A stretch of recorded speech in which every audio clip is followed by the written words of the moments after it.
Olá!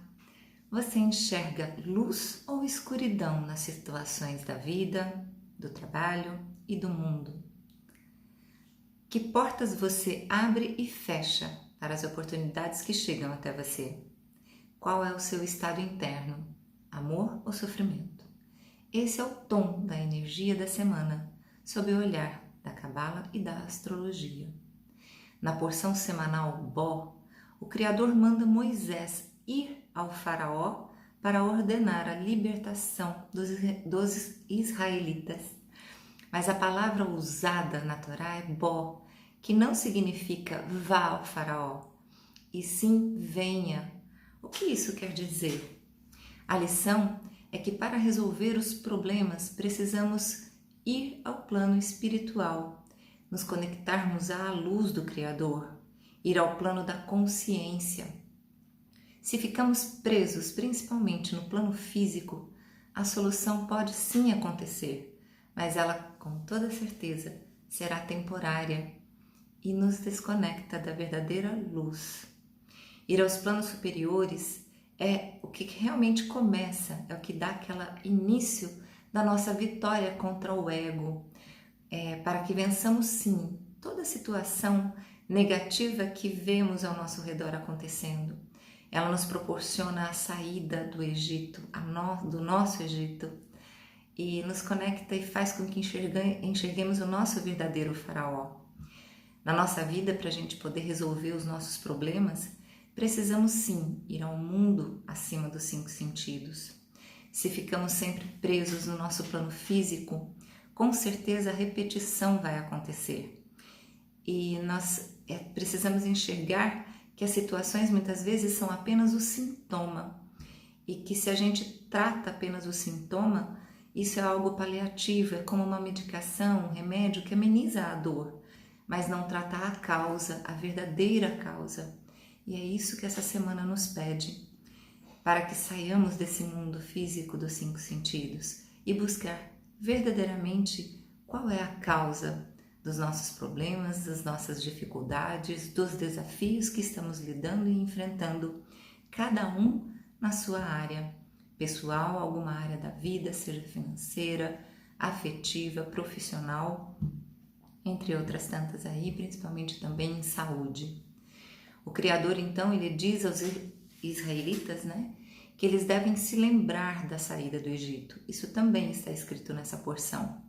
E o que significa esse lembrar? Qual é o segredo que está por trás dessa memória, dessa palavra? A questão é que devemos sim nos lembrar da nossa origem, da centelha divina a qual habita dentro de cada um de nós, lembrando sempre que viemos da luz e para a luz vamos retornar. E acreditar que toda e qualquer situação que nos acontece vem para nos aproximar dessa centelha que habita.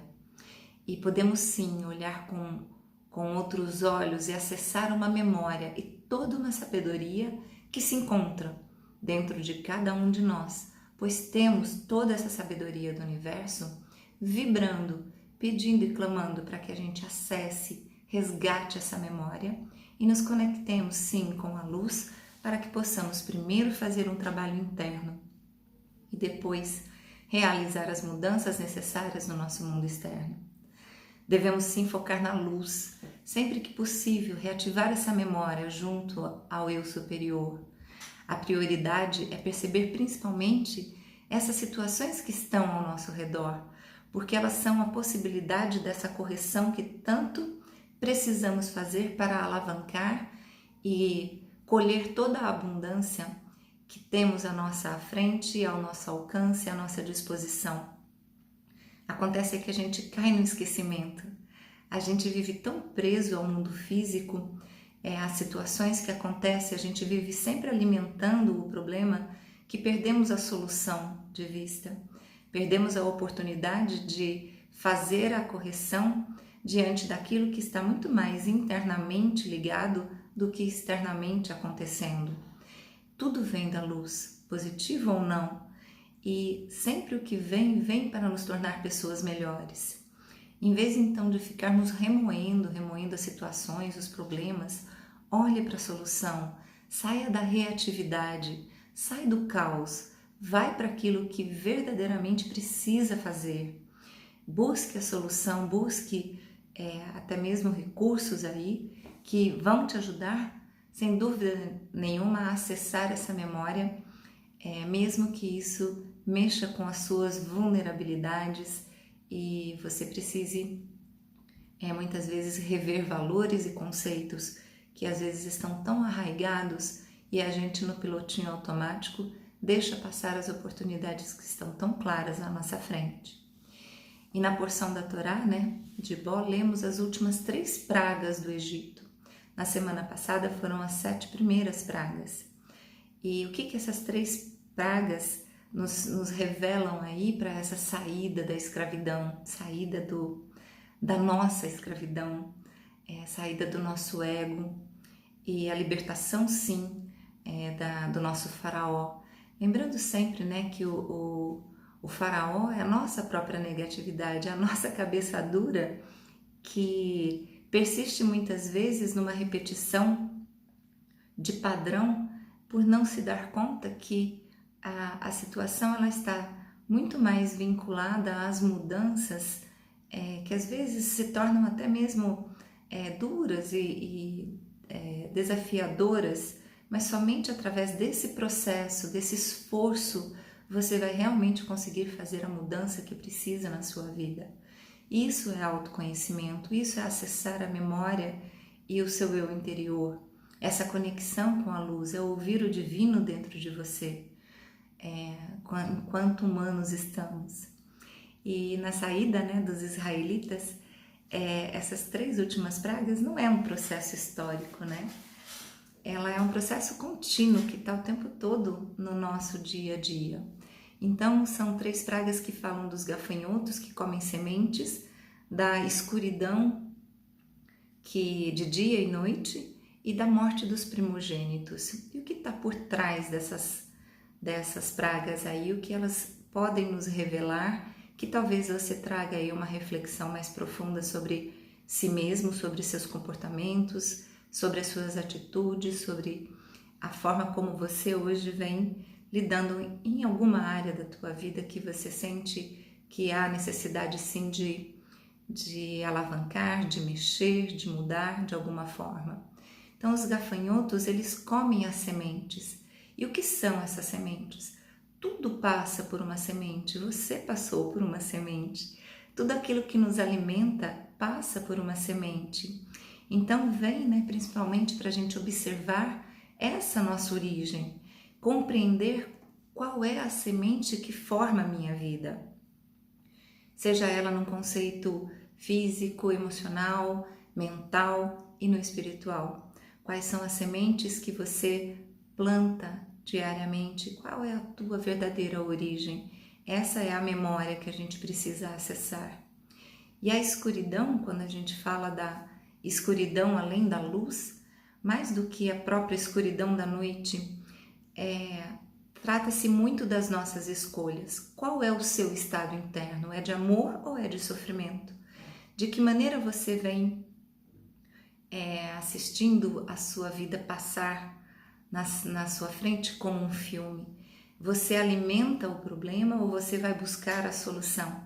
Isso está muito vinculado ao enxergar a luz e a escuridão sobre toda e qualquer circunstância e situação que esteja ocorrendo ao seu redor. Então, quando a gente olha para essa escuridão além da luz como uma das pragas, a gente tem a oportunidade de olhar que mais do que as condições externas, precisamos sim da sabedoria para enxergar a luz, e a escolha nossa. A escolha é eu viver remoendo, viver me lamentando, viver procurando culpados para aquilo que está acontecendo, ou eu posso enxergar a luz naquele desafio, naquele momento, e encontrar aí a oportunidade de reconhecer qual é a minha responsabilidade em tudo isso que está realmente dificultando ou limitando alguma coisa que realmente eu queira que aconteça tanto na minha vida. Então é enxergar realmente a luz sob qualquer circunstância, e saber que através disso temos o processo e a oportunidade de nos transformarmos dia após dia, passo a passo, mas com a consciência, sem dúvida nenhuma. E a morte dos primogênitos, caramba, né? É uma praga e uma lei aí que aparentemente aos nossos olhos ela é muito cruel, porque Deus ordenou que todos os primogênitos morressem. O que isso tem por trás? Qual o código que isso tem por trás?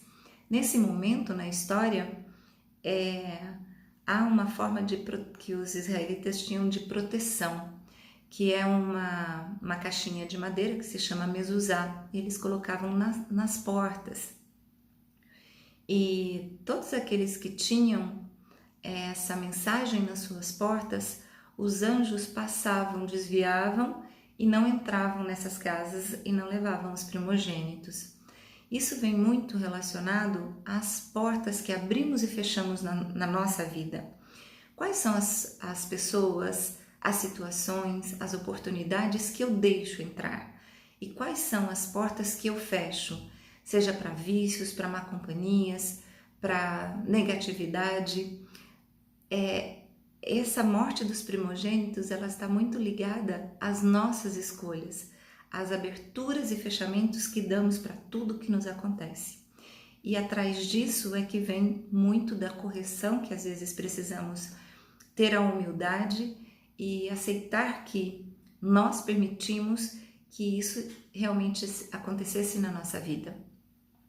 É um trabalho desafiador, sim, mas é possível a partir do momento que você se conecta e busca esse autoconhecimento e a aceitação principalmente da sua vulnerabilidade, da própria sombra, para que se revele dentro de você toda a sabedoria, todo o amor incondicional. E isso é apenas um momento em que você deseja, em que você se diz apto e pronto realmente a ir adiante e caminhar continuamente. Por mais que o obstáculo venha, saber que aquele obstáculo é apenas o degrau para que você salte mais rápido para essa evolução, para essa correção e vá sem dúvida nenhuma aí alcançando resultados cada vez mais promissores, abundantes, plenos na tua vida como um todo.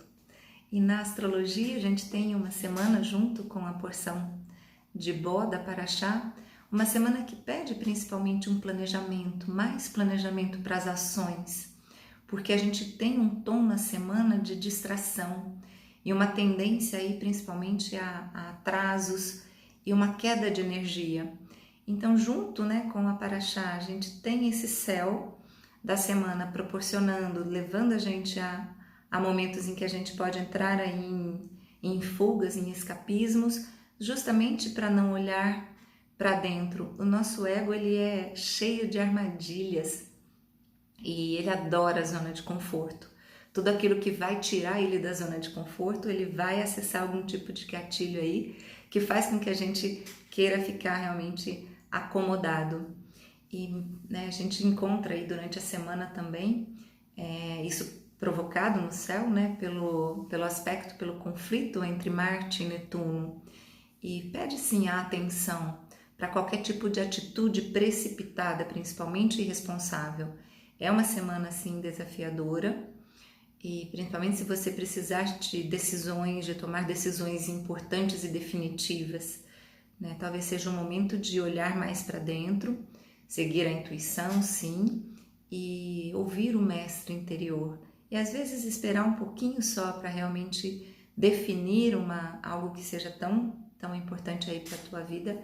Essa semana ainda pede um pouco de cautela e mais reflexão. Já no amor, às vezes as emergências aí vêm para um ajuste, principalmente de diferenças, por conta muito das idealizações, onde Vênus também está num aspecto aí com Netuno.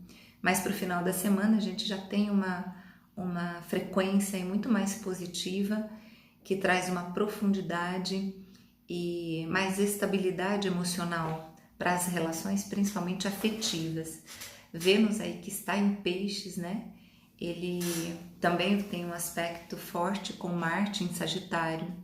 E isso leva muitas vezes a rompantes aí nos relacionamentos. E por isso ele vem pedindo esses ajustes. Gera um pouco sim de expectativa, de idealização. E quando a gente vive na expectativa e na idealização, a gente pode colher aí algumas frustrações. Então, assim, cuidado com essas expectativas, né? A gente lida aí com um feminino muito sensível e compreensivo, mas sem limites, versus um masculino descuidado, mas também sem limites, que muitas vezes avança sem respeito e sem cuidado. E dentro de nós temos os dois aspectos, masculino e feminino. Então é aquele muito discurso, muita empolgação e pouca realização. Olhar mais, buscar mais acordos, ok? A lua no final da semana, no sábado à noite, ela entra em Touro e traz aí a lua crescente, proporcionando aí um mês de fevereiro, num outro aspecto, e principalmente vai movimentar todos os projetos iniciados na lua nova, quando a gente entrou aí ontem, na lua nova de Aquário, e é um momento sim de colocar todas essas ideias em prática. Isso na próxima semana. Falaremos um pouco mais sobre isso. Então, Astrologia e Cabala, a gente termina hoje por aqui, dizendo sim que a gente vive num mundo da memória, da nossa origem, da centelha divina que habita dentro de nós, e a gente tem a oportunidade de acessar toda a sabedoria que existe vibrando, clamando para que ouçamos dentro de cada um. E a gente pode fazer a escolha, pode escolher o estado interno que quer viver. Se é o estado de amor que busca solução, que busca resultados, que busca a correção, ou o estado de sofrimento, que não quer enxergar a luz, que quer evitar, quer deixar de lado aquelas situações que precisam ser trabalhadas e solucionadas, e mexe muito com nosso poder da ação. E é isso. Um grande beijo, um forte abraço, fiquem com Deus e até a semana que vem.